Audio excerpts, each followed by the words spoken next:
Assalamualaikum warahmatullahi wabarakatuh. Bismillahirrahmanirrahim. Innal hamdalillah nahmaduhu wa nasta'inuhu wa nastaghfiruh wa na'udzu billahi min shururi anfusina wa sayyiati a'malina.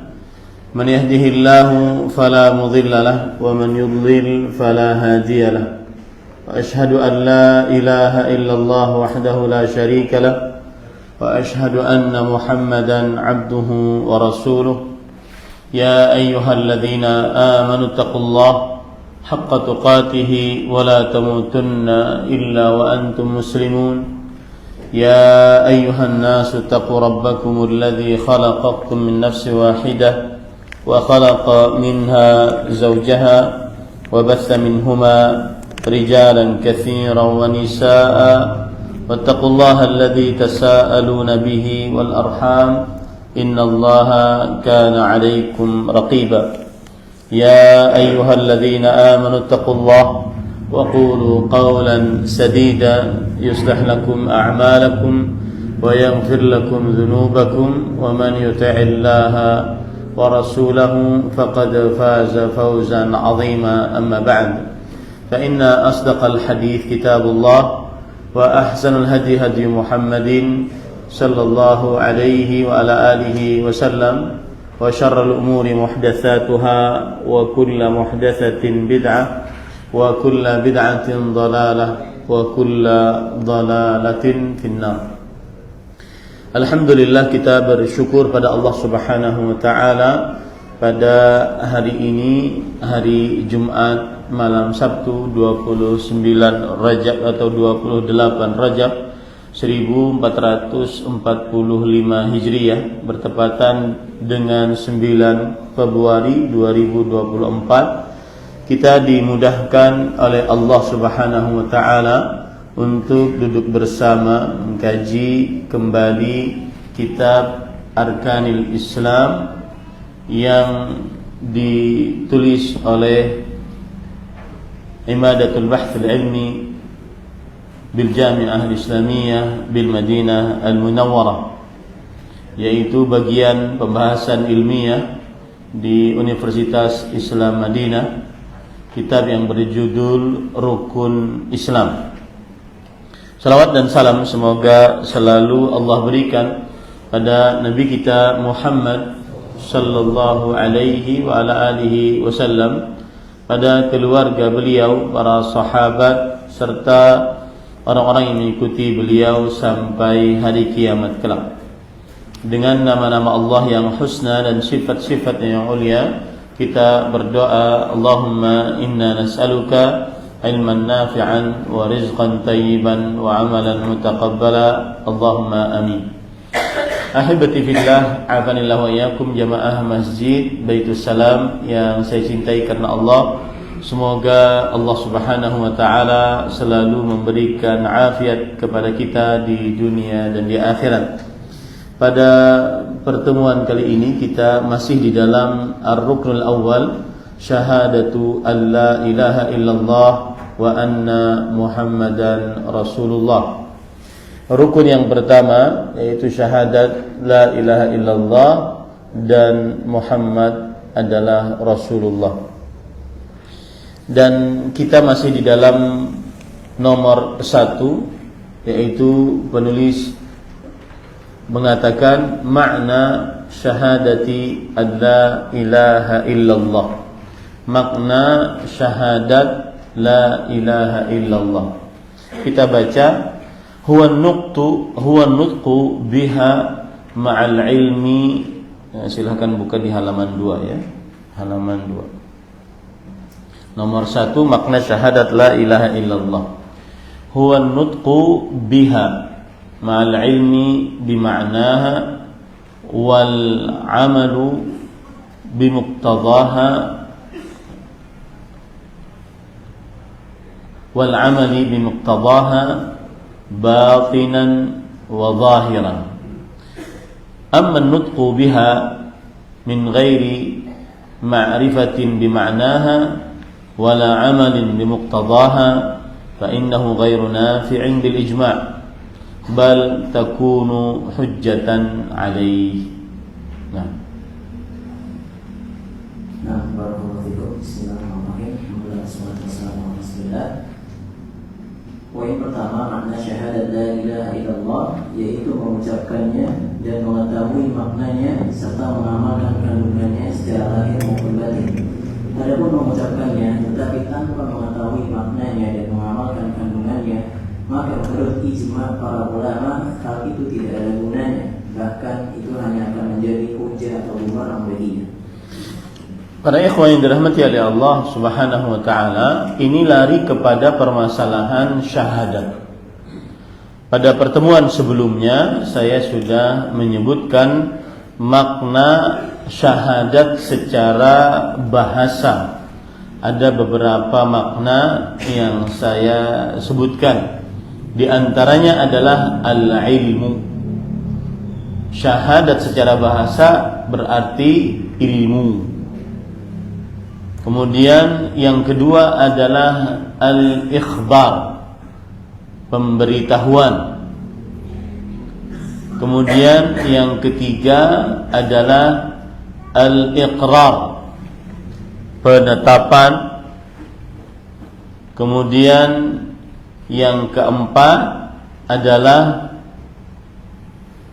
al-musyahadah wal muayanah, yaitu penyaksian dengan mata kepala. Inilah arti syahadat secara bahasa. Di antara arti syahadat secara bahasa, al-ilmu, yaitu ilmu, mengenal, mengetahui. Kemudian al-ikhbar, pemberitahuan. Kemudian yang kedua al-i'lam, al-iqrar, penetapan. Kemudian yang ketiga, yang keempat adalah al-musyahadah wal muayanah, itu persaksian dan penglihatan dengan mata kepala. Nah, adapun secara istilah syariat, maka syahadat tidak lepas dari 4 perkara, yaitu sebagaimana disebutkan di sini, mengucapkannya.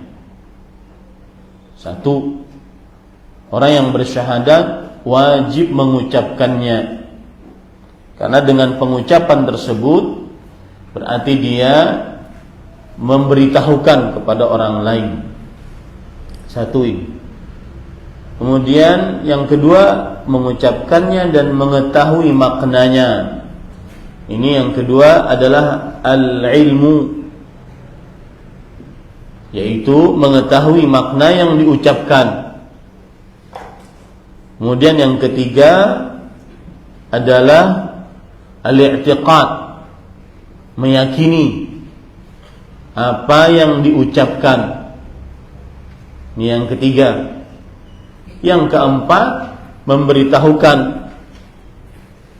apa yang diucapkan, apa yang disyahadati.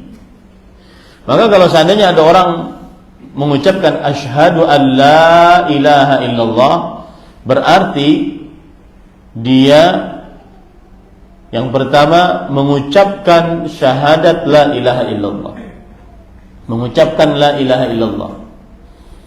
Kemudian yang kedua, memahami, mengilmui makna la ilaha illallah. Kemudian yang ketiga, meyakini la ilaha illallah. Kemudian yang keempat, mengabarkan bahwa dia meyakini la ilaha illallah. Itulah makna, itulah berarti syahadat la ilaha illallah. Dia melakukan 4 poin. Nah, di sini disebutkan mengucapkannya dan mengetahui maknanya serta mengamalkan kandungannya secara lahir dan batin. Ini adalah konsekuensi dari syahadat la ilaha illallah, yaitu mengamalkan kandungan la ilaha illallah secara lahir dan batin. Itu konsekuensinya sebenarnya, bukan makna syahadat. Makna syahadat itu ada 4 tadi. Yang pertama, mengucapkan la ilaha illallah. Yang kedua, mengilmui makna la ilaha illallah saat dia mengucapkan tersebut. Yang ketiga, meyakini la ilaha illallah. Yang keempat, mengabarkan la ilaha illallah. Itulah makna dari la ilaha illallah. Makanya akhirnya para ulama mengatakan tentang iman, yang nama lain dari la ilaha illallah, iman, i'tiqadun bil janan, qaulun bil lisan, amalun bil arkan. Meyakini di dalam kalbu, mengucapkan dengan lisan, dan mengamalkan dengan anggota tubuh. Inilah makna syahadat la ilaha illallah. Jadi kalau antum ditanya apa itu syahadat, bersyahadat itu apa? Ada 4 tadi maknanya. Bersyahadat ada apa? Ada 4 maknanya. Yang pertama, at-takallumu biha, mengucapkan dengan lisan. Yang kedua, mengilmui tentang maknanya. Yang ketiga, meyakini kandungan-kandungannya. Yang keempat, mengabarkan. Jadi kalau makanya ada orang masuk Islam itu dia kabarkan kepada orang, karena itu memang konsekuensi syahadat, mengabarkan, baik itu di hadapan khalayak ramai atau di hadapan satu orang, dia mengabarkan dirinya bersyahadat la ilaha illallah. Baik, kemudian di sini mengatakan adapun mengucapkannya tetapi tanpa mengetahui maknanya, asal mengucapkan saja, tidak mengetahui maknanya dan tidak mengamalkan kandungannya, maka menurut ijma' para ulama hal itu tidak ada gunanya, bahkan itu hanya menjadi bumerang baginya. Jadi kalau ada orang mengucapkannya saja, kemudian dia tidak mengilmuinya, maka ini tidak bermanfaat. Atau ada mengucapkan saja, kemudian dia tidak mengamalkan konsekuensi-konsekuensi la ilaha illallah, maka ini juga tidak ada manfaatnya. Baik. Kemudian penulis berkata, wa ma'na la ilaha illallah la ma'buda bihaqqin illallah wahdahu subhanahu wa ta'ala. Nah, dan makna la ilaha illallah adalah la ma'buda bihaqqin, yaitu tidak ada sesembahan yang berhak disembah illallah wahdahu subhanahu wa ta'ala, kecuali Allah semata subhanahu wa ta'ala. Nah, ini tidak ada dalam buku terjemahan kita, ditambahkan masing-masing. Ya, ini terlewat dari penerjemahannya. Ya, ini terlewat dari penerjemahannya. Dan makna la ilaha illallah adalah la ma'buda bihaqqin illallah wahdahu subhanahu wa ta'ala. Padahal ini paling penting, ya, di dalam pembahasan nomor 1 ini. Dan qadarullah terlewat dari terjemahannya. Betul ya, terlewatnya. Nah, terlewat, yaitu makna la ilaha illallah, tulis dulu pakai bahasa Indonesia tapi berbahasa Arab. La ma'buda bihaqqin illallah. Makna la ilaha illallah, la ma'buda bihaqqin illallah. Ya, itu maknanya secara bahasa Arab, tapi sebagian besar antum tidak bisa menulisnya pakai bahasa Arab, maka saya minta untuk menulis dengan bahasa Latin. La ma'buda bihaqqin illallah, agar bisa dihafal. Taib, apa makna dalam bahasa Indonesia la ma'buda bihaqqin illallah? La artinya tidak ada. Ma'buda artinya yang diibadahi. Yang diibadahi. Dari mana Ustaz? Nanti saya akan jelaskan. Bihaqqin artinya dengan hak, atau dalam tanda kurung dengan benar. Illallah, selain Allah Subhanahu wa ta'ala. Itulah arti yang sempurna dari la ilaha illallah. La, tidak ada, ma'buda, yang diibadahi, bihaqqin, dengan benar, dengan hak, illallah, selain Allah Subhanahu wa ta'ala. Baik, para ikhwah yang dirahmati oleh Allah, Ustaz, kenapa diartikan la ilaha dengan ma'bud, yang diibadahi? La ilaha illallah, la ma'buda bihaqqin illallah Subhanahu wa ta'ala. Tidak ada yang diibadahi. Mengapa, perhatikan baik-baik, mengapa ilah kita artikan dengan ma'bud? Dalam bahasa Indonesianya yang diibadahi. Karena kata ilah diambil dari kata Arab aliha ya'lahu. Aliha ya'lahu, ya, yang artinya abada ya'budu. Yang artinya apa? Abada ya'budu.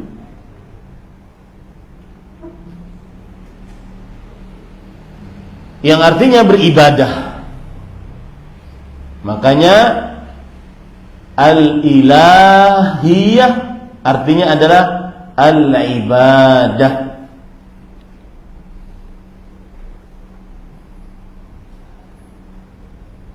Baik. Ini para ikhwan yang dirahmati oleh Allah Subhanahu wa ta'ala. Dan berarti dari sini kita ambil pelajaran, ilah artinya adalah yang diibadahi. Ustaz, ini diambil dari mana? Penafsiran siapa? Maka ini penafsiran ahli tafsir di generasi sahabat. Abdullah bin Abbas radhiyallahu anhuma. Beliau berkata, al-ilah huwa alladhi ya'lahuhu kullu syai'in wa ya'buduhu kullu khalqin. Ilah adalah yang segala sesuatu beribadah kepadanya. Segala makhluk berilah kepadanya. Ilah artinya apa tadi? Ibadah.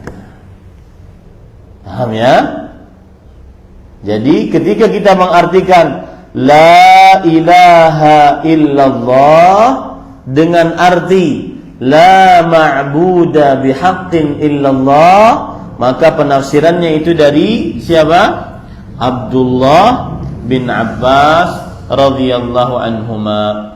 Dan arti ini sangat penting, jangan sampai salah. Ya, jangan sampai salah. Tidak ada yang diibadahi. Ilah ini adalah yang diibadahi. Zat yang diibadahi. Dari kata mana? Aliha ya lahu, ilahan, yang artinya abada ya budu, ibadatan, yang artinya adalah beribadah. Makanya ilah artinya adalah ma'bud. Ilah artinya adalah ma'bud, yang diibadahi. Tafsirannya dari mana? Dari Abdullah bin Abbas, bahwa beliau berkata, Allah alladhi ya'lahuhu kullu syai' wa ya'buduhu kullu khalq, wallahu dzul uluhiyah wal ma'budiyah ala khalqih. Allah adalah zat yang memiliki uluhiyah. Uluhiyah di sini artinya apa? Ibadah atas seluruh makhluk. Jadi pokoknya urusan ibadah seluruhnya kepada Allah. Karena arti ilah artinya adalah ma'bud, zat yang diibadahi. Begitu ya. Ini insyaallah bisa dimaklumi. Nah, para ikhwan yang dirahmati oleh Allah Subhanahu wa taala, sekali lagi saya ingin tegaskan, la ilaha, ilaha diambil dari kata Arabnya apa? Aliha ya lahu. Kalau tidak memberatkan di KM, saya minta nanti ada papan tulis. Ya, saya nulis aliha ya lahu, nanti aja Pak, bulan depan kalau masih hidup. Aliha ya lahu, yang artinya adalah abada ya budu. Aliha ya lahu, ilahan yang diibadahi. Bahasa Arabnya apa tadi? Ma'bud. Ma'bud, yang diibadahi. Maka arti dari la ilaha, tidak ada yang diibadahi. Baik. Kemudian kita artikan tadi bihaqqin. Nah, sebelumnya para ikhwan, sebagian nanti dari ahli kalam, nanti saya akan lari kepada contoh ya, biar bisa dimaklumi apa pentingnya tema ini. Saya ulang tadi 2 kali 3 kali. Apa pentingnya tema ini? Sebagian dari orang-orang yang menyimpang di dalam makna tauhid mengartikan la ilaha la qadira 'ala al-ikhtira' illallah. Tidak ada yang maha kuasa atas penciptaan selain Allah. Sebagian mereka mengartikan demikian. Dan ini arti yang sangat keliru. Tidak ada maha kuasa atas penciptaan selain Allah. Kelirunya dari sisi mana? Perhatikan baik-baik. Ya, saya menyebutkan permasalahan sekarang. Antum semestinya tulis permasalahan. Bahwa ada yang mengartikan la ilaha la qadira 'ala al-ikhtira'. Tidak ada yang maha kuasa atas pencipta selain Allah. Beda sangat dengan arti yang kita sebutkan tadi. Kalau kita tadi tidak ada yang diibadahi dengan hak selain Allah. Yang diibadahi. Ilaha kita artikan dengan yang diibadahi. Kalau mereka mengartikan tidak ada yang maha kuasa atas penciptaan selain Allah. Sangat berbeda jauh toh? Yang satu yang diibadahi, yang satu apa? Maha kuasa atas penciptaan. Ini kurang sempurna. Arti ini kurang sempurna. Dari sisi mana? Karena orang-orang musyrik Quraisy yang diperangi oleh Rasulullah sallallahu alaihi wasallam, mereka juga mengatakan tidak ada pencipta selain Allah. Tidak ada pencipta selain Allah. Mereka juga mengatakan itu. Lalu kalau seandainya ucapan mereka dan arti mereka itu benar, mengapa diperangi oleh Rasulullah sallallahu alaihi wasallam? Karena mereka salah di dalam mengartikan dan akhirnya salah dalam mempraktekkan la ilaha illallah. Ini sebab mengapa pentingnya mengapa pentingnya memahami dengan baik dan benar la ilaha illallah. Saya ulangi ya permasalahannya. Kita mengartikan atau ahlu sunnah wal jamaah dari mulai para sahabat mengartikan la ilaha illallah, tidak ada yang diibadahi. Yang diibadahi Allah itu yang diibadahi. Ya, Allah itu yang diibadahi dengan hak selain Allah. Tidak ada yang diibadahi. Sedangkan mereka mengartikan, mereka ini siapa Ustaz? Yang menyimpang dari tauhid. Ya, yang menyimpang dari tauhid yang sempurna. Mereka mengartikan la ilaha illallah, la khaliqa illallah atau la qadira 'ala al-ikhtira' illallah. Tidak ada yang pencipta. Lihat, beda kan? Ini yang diibadahi, ini yang pencipta. Tidak ada pencipta, tidak ada maha kuasa atas penciptaan selain Allah. Kenapa ini kurang tepat Ustaz? Karena orang-orang musyrik Quraisy mereka meyakini Allah maha pencipta. Apa dalilnya Ustaz? Sebelum dalil, berarti kalau kita artikan tidak ada pencipta selain Allah, berarti sama dengan apa yang diyakini oleh orang-orang musyrik Quraisy. Kalau sama, lalu kenapa diperangi oleh Rasulullah sallallahu alaihi wasallam? Menunjukkan bahwa arti tersebut kurang tepat karena bisa mengakibatkan nanti prakteknya kurang tepat. Saya beri contoh. Ini langsung ke contoh di lapangan. Ada orang berdoa kepada orang yang sudah dikubur. Wahai wali fulan, wahai syekh fulan, selamatkan saya. Kata mereka, ini tidak kesyirikan.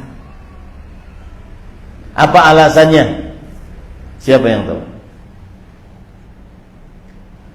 Selamatkan saya dari musibah, beri saya rezeki, beri saya anak.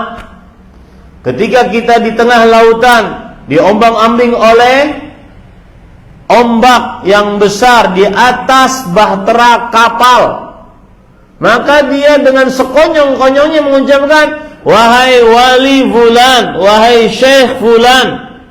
Dan mereka berasumsi itu tidak kesyirikan secara mutlak. Kenapa? Selama masih meyakini Allah Maha Pencipta. Argumennya bisa diterima nggak? Bisa, enak aja ente. Nggak bisa itu diterima. Ya, nggak bisa diterima. Dan itulah kesyirikan. Itu akibat dari mengartikan la ilaha illallah dengan tidak ada pencipta selain Allah. Akhirnya selama meyakini tidak ada pencipta selain Allah, mau berdoa kepada batu, kepada pohon, kepada kuburan, kepada orang sudah mati, kepada orang yang gaib, tidak kesyirikan. Kenapa? Karena masih meyakini Allah Maha Pencipta. Paham? Sedangkan yang tadi mengartikan la ilaha illallah, tidak ada yang diibadahi dengan hak selain Allah.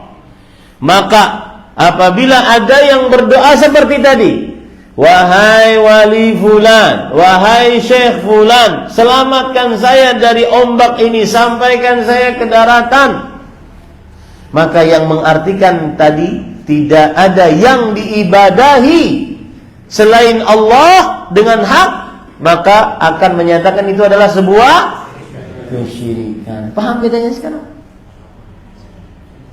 Itu pentingnya memaknai dengan benar la ilaha illallah. Nah, Bapak Ibu, malam ini ilmunya itu saja, yang terngiang-ngiang itu saja masuk ke dalam qalbu, sudah cukup bagi saya. Paham? Ya. Jadi bahayanya mengatakan la ilaha illallah, tidak ada pencipta selain. Benar. Tidak ada yang memungkiri tidak ada pencipta selain Allah. Itu betul. Cuma jika itu saja diartikan dari arti la ilaha illallah, maka kurang sempurna. Kenapa? Nanti praktek di lapangan akan sangat menyimpang. Mengapa Rasul sallallahu alaihi wasallam memerangi orang-orang musyrik Quraisy? Kenapa mereka dikatakan musyrik? Kenapa mereka dikatakan kafir, musyrik? Karena beribadah. Makanya saya menjauhi kata menyembah itu. Karena ada kata-kata, tidak ada kata ibadahnya. Saya sering sekali menjauhi kata menyembah itu. Karena tidak beribadah kepada Allah semata. Meskipun dia meyakini Allah Maha Pencipta. Bisa dimaklumi ini ya? Nah, itu makna. Bahkan subhanallah ini mungkin menjadi peringatan bagi kita. Ini yang tertinggal menjadi peringatan bagi kita. Bahwasanya makna la ilaha illallah yang benar dan sempurna adalah tidak ada yang diibadahi dengan hak selain Allah. Baik. Kemudian para ikhwan yang dirahmati oleh Allah Subhanahu wa taala, dan tidak benar atau tidak sempurna, katakan tidak sempurna, yang mengartikan tidak ada Tuhan pencipta selain Allah. Tidak ada Tuhan berkuasa selain Allah. Itu kurang tepat. Kenapa? Karena itulah keyakinan orang-orang musyrik Quraisy. Apa dalilnya Ustaz? Lihat surat Luqman ayat 25 dan lihat ayat-ayat yang semisal dengannya. Kalau antum punya aplikasi Al-Qur'an yang bisa searching, ya, maka antum tulis pakai bahasa Arab. Sa'altahum. Ada 7 ayat tentang sa'altahum. Ya, Ustaz nulis sa'altahum bingung Ustaz. Nah, makanya belajar bahasa Arab. Ya, Allah berfirman di dalam surat Al-Ankabut ayat 61. Wala in sa'altahum man khalaqas samawati wal arda wa sakhkhara asy-syamsa wal qamara la yaqulunna Allah. Dan sesungguhnya jika kamu wahai Muhammad sallallahu alaihi wasallam tanyakan kepada mereka di sini siapa? Orang-orang musyrik. Ya, mereka di sini siapa? Orang-orang musyrik yang beribadah kepada selain Allah bersamaan dengan beribadah kepada Allah. Siapakah yang menciptakan langit dan bumi, menundukkan matahari dan bulan? Menundukkan itu maksudnya matahari tunduk kapan terbit, kapan tenggelam. Bulan tunduk kapan terbit, kapan tenggelam. tentu sungguh mereka akan menjawab dengan sebenar-benarnya Allah. Ya, mereka meyakini Allah Subhanahu wa taala. Ya, ini para ikhwan yang dirahmati oleh Allah Subhanahu wa taala. Makanya Imam Ibnu Katsir, saya bacakan dari tafsir Imam Syafi'i. Kalau seandainya ada yang tidak percaya dengan tafsiran tadi, lihat saya bacakan dari tafsir Imam Katsir. Yaqulu ta'ala muqarriran annahu la ilaha illa huwa.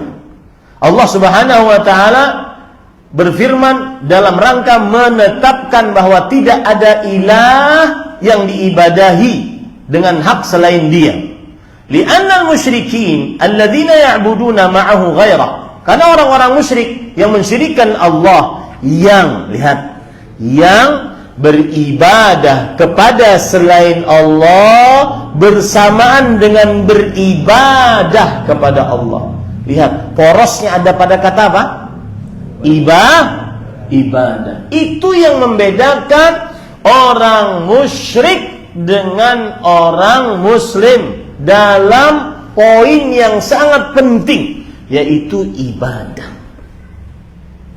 Ya, mu'tarifun annahul mustaqillu bi khalqillah. Mereka meyakini, orang-orang musyrik meyakini, mengakui bahwa Allah tersendiri di dalam mencipta langit, bumi, matahari, bulan, mengatur malam dan siang. Wa annahul khaliqur razzaq li ibadihi, dialah yang maha pencipta, maha pemberi rezeki untuk hamba-hambanya.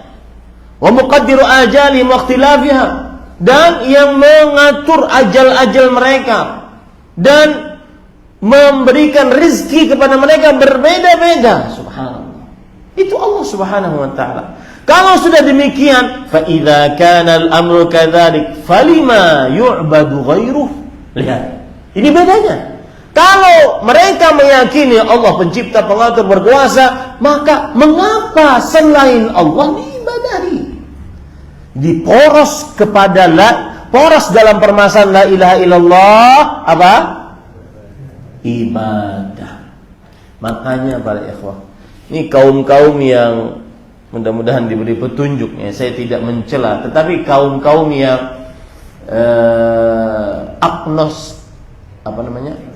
agnostik ya, kemudian kaum-kaum yang ateis, aneh ini.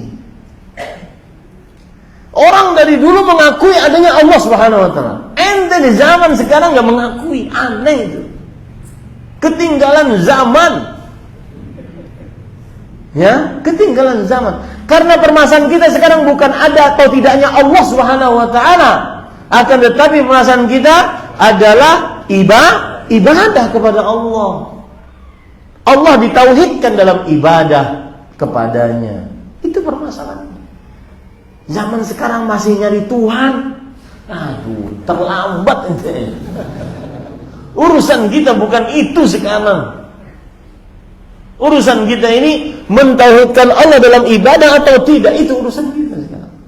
Karena orang-orang musyrik meyakini adanya Allah Subhanahu wa taala. Ada Allah yang mengatur, mencipta, berkuasa. Dalilnya banyak tadi. Surat Al-Ankabut ayat 61, surat Al-Ankabut ayat 63, wala in sa'altahum man nazzala minas sama'i ma'an fa ahya bihil arda min ba'di mautiha la yaqulunna Allah. Jika kamu tanya kepada mereka orang-orang musyrik, siapa yang menurunkan air dari langit lalu menghidupkan dengan air itu bumi sesudah matinya, tentu mereka akan benar-benar menjawab Allah. Bahkan di situ ada dua taukid penekanan, la yaqulunna Allah. Sungguh mereka akan benar-benar menjawab, sungguh benar-benar menjawab Allah. Jadi sadarlah wahai orang-orang yang mencari-cari Tuhan, belum dapat sampai sekarang. Bentar lagi pemilu, ente belum dapat. Subhanallah, aneh. Ya, aneh. Karena urusan kita bukan itu sekarang. Urusan kita adalah ibadahnya ditauhidkan atau tidak. Itu yang jadi urusan.